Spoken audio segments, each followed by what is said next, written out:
ဒီနေ့ဗီဒီယိုမှာ Bruno Fernandes ဒီနှစ်မှာပို့ပြီးတော့ကောင်းလာတဲ့အကြောင်းရင်း The Flow State လို့ခေါ်တဲ့ဒီအမြင့်ဆုံးအာရုံစိုက်မှုအကြောင်းကိုကျွန်တော်တင်ဆက်ပေးတော့မှာဖြစ်ပါတယ်။ Bruno Fernandes ကဒီနှစ်မှာ assist စံချိန်တွေလည်းချိုးတယ်၊တဦးချင်းစုတစိတ်တွေလည်းရနေပြီ။ဒီတစ်နှစ်လုံးမှာရှိတဲ့သူ့ရဲ့ကစားပုံကိုပြန်ပြီးလေ့လာကြည့်တယ်ဆိုရင်လည်းအမှားအရန်နေတယ်။ရှင်းနှစ်တွေကဆိုရင်သူအမှားများတယ်၊ဘောလုံးတွေပြတ်တာဆုံးရှုံးတာတွေများတယ်။ဒီနှစ်မှာတော့သူအဲ့လိုမျိုးတွေတော်တော်နည်းလာတယ်။အာရုံစိုက်မှုအပြည့်နဲ့ဒီ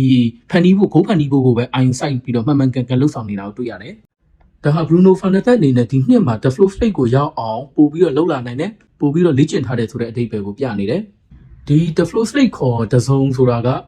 လူခန္ဓာကိုယ်နဲ့စိတ်နဲ့ကတသားတည်းကျသွားပြီးတော့ဒီအမြင့်ဆုံးဆွမ်းဆောင်ရည်အမြင့်ဆုံးအာရုံစိုက်မှုကိုမှန်မှန်ကန်ကန်နဲ့လုပ်နိုင်တာကိုခေါ်တယ်။ဥပမာဆိုရင်ကျွန်တော်တို့လူအများကြီးကိုပေးနာမှာဝါမီဘောလုံးလာလူတဲ့အချိန်မှာကိုဘာလုပ်ရမလဲဆိုတာကိုတိတိကျကျနဲ့အာရုံစိုက်ပြီးလုပ်နိုင်တာကိုခေါ်တယ်။ဒီ The Flow State မကောင်းတဲ့ကစားသမားတွေကိုတိတိတတ်တာမြင်တောင်ပြောမယ်ဆိုရင်ကျွန်တော်တို့ Onana ကိုတွေးကြည့်လို့ရတယ်။ခင်ဗျားတို့လည်းသိတဲ့အတိုင်းပဲ Onana မန်ကြီးမှာဂိုးဖန်တော့ဆိုရင်သူကအမြဲတမ်းပြာရနေပြီးတော့အာရုံစိုက်မှုကကင်းလွတ်နေတယ်လို့ခံစားရတယ်။ကြိုးကြောင်ဘောလုံးတွေဆိုလည်းခဏခဏဂိုးပေးရတယ်။ဒါဟာ The Flow State မကောင်းလို့ဖြစ်တာပါ။တကယ်တော့ The Flow State ရောက်အောင်လို့ကျွန်တော်တို့လေ့ကျင့်ယူလို့ရတယ်။ဒီ The Flow State ရောက်အောင်လေ့ကျင့်မှုဆိုရင်ပထမဆုံးအနေနဲ့ကျွန်တော်တို့ challenge skill balance ဖြစ်အောင်လုပ်ရတယ်။ပြောမယ်ဆိုရင်စိန်ခေါ်မှုကအရင်မြင့်နေပြီးကိုယ့်ရဲ့ skill level ကနှိမ့်နေတယ်ဆိုရင်စိတ်ပူပင်တော့တွေရောက်မယ်အမှားမှားအယွင်းချင်းတွေဖြစ်လာနိုင်ပါတယ်။နောက်တစ်ခုကကြတော့ challenges ကနှိမ့်နေပြီးကိုယ့်ရဲ့ skill level ကမြင့်နေတယ်ဆိုရင်ကိုကဒီလုပ်ငန်းပေါ်မှာပြင်းကြီးလာတတ်ပါတယ်။ဒါကြောင့်မလို့ The Flow State ကိုရောက်အောင်လို့လေ့ကျင့်တဲ့အခါကျရင်ဒီကစားသမားတွေကသူတို့လုံနိုင်တဲ့ level skill ထက်ကို5 to 10% လောက်ပဲရှိတဲ့လေ့ကျင့်ခန်းအစီအစဉ်မျိုးကိုဖန်တီးပြီးတော့လေ့ကျင့်ကြတယ်။အဲ့လိုလေ့ကျင့်ခြင်းအပြင်ကိုတိုင်းလည်းပြင်းမှုမရှိတော့ဘူးပြာလာမျိုးမရှိတော့ဘူးအာရုံစိုက်မှုအပြည့်နဲ့ challenge အပြည့်နဲ့လုံနိုင်လာကြတာဖြစ်တယ်။နောက်တစ်ခုကကြတော့ micro goal တွေပဲထားတာလက်ရှိ present မှာပဲစိတ်ကိုနှစ်ထားတာဖြစ်ပါတယ်။ဥပမာပြောရင်ငါတို့ဒီနေ့နိုင်အောင်ကံမယ်ဆိုတာမျိုးထက်ဆိုင်ရင်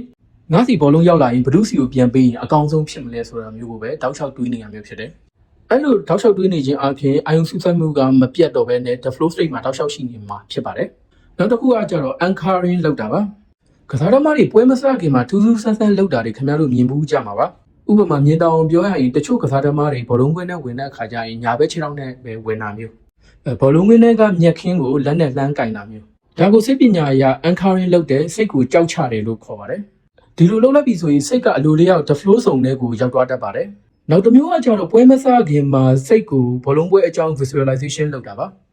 မျက်လုံးမိတ်ပြီးငါကွင်းထဲရောက်ရင်ဘောလုံးရောက်လာရင်ငါဘယ်လိုကန်လိုက်မယ်မျိုးဘယ်လိုချီနီမျိုးမှငါဘာလုပ်လိုက်မယ်ဆိုတာမျိုးတွေကိုကြိုပြီးတော့တွေးထားတာမျိုးဖြစ်။ဒါကြောင့်လေခင်ဗျားတို့မြင်မှုကြမှာပါဘောလုံးပွဲမစခင်မှာတချို့ကစားသမားတွေကနှစ်ချက်ကြီးတက်ပြီးမျက်လုံးကြီးမိတ်ပြီးတော့ညင်လေးနေကြတယ်ဆိုတာတကယ်တော့သူကအဲ့ဒါကို visualization လုပ်နေကြတာပါ။အဲ့လို visualization လုပ်ထားခြင်းအပြင်တကယ် stress နဲ့တကယ်ကြုံလာတဲ့အခါမှာကိုကအဲ့လိုအခါပေါင်းများစွာတွေးထားတာဖြစ်တဲ့အတွက်မှန်မှန်ကန်ကန်နဲ့မြန်ဆန်ဆုံးဖြတ်ချက်တွေချနိုင်တာဖြစ်ပါတယ်။နေကုန်းချုပ်အနေနဲ့ပြောရရင်ဒီ The Flow State ကိုရောက်အောင်လို့ကစားသမားတိုင်းလေ့ကျင့်လို့ရပါတယ်။ဒီများနဲ့မှန်လေ့ကျင့်နေတဲ့လူကပို့ပြီးတော့ကောင်းမွန်တဲ့အာရုံစူးစိုက်မှုကိုရရှိနိုင်မှာဖြစ်ပါတယ်။Dr. Sport မှာအားကစားကျန်းမာရေးနဲ့ပတ်သက်တဲ့ဗဟုသုတတွေကို share ပေးမှာဖြစ်တဲ့အတွက်စိတ်ဝင်စားလို့နားထောင်ခြင်းနဲ့ဆိုရင် like and subscribe လေးလုပ်ခဲ့ကြပါဦးနော်။